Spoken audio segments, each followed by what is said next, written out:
Hey guys. Okay, so I went ahead and I printed out my art and I put it on a t-shirt and I figured out I think I want my art about 9 inches tall. So I'm ready to come back to Illustrator. Here I am. This is the original CAD. I'm gonna grab my art off of this model. I don't really need that model anymore. It was grouped, so I just double clicked it. My artwork is also grouped. I can say Command X. I'm gonna double click. It just gets it out of being grouped with that t-shirt. You don't want to see the blue box anymore. Now I'm going to say Command V to paste.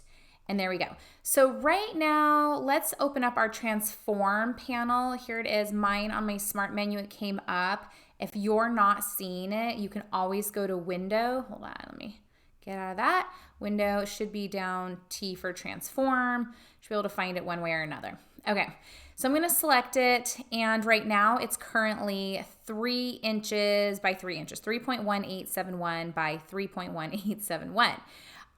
Now, make sure you're working in inches. If you are not working in inches, it's not that hard to go fix. Just go up to File, Document Setup, and then check your units. You might be, sometimes it defaults into points. So make sure you're in inches for this one. I'll say cancel because I am in inches, so I'm good. Okay, so I just did all that work from the previous video. I'm gonna change this guy to be 9 inches. So I'll hit 9, and that's all I should have to hit. You wanna make sure this constraint chain is linked.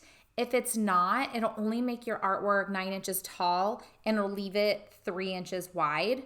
So I'm gonna go ahead and say edit undo just to demo you guys that for you. So if I uncheck the constraint property, watch what happens if I change just the width to 9.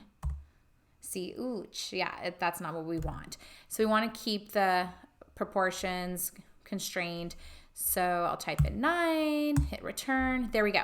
Okay, so now I'm ready to go ahead and I'm going to print this guy out. I'm going to cut it out. I'm going to put it back on my shirt to see if I like this size or not.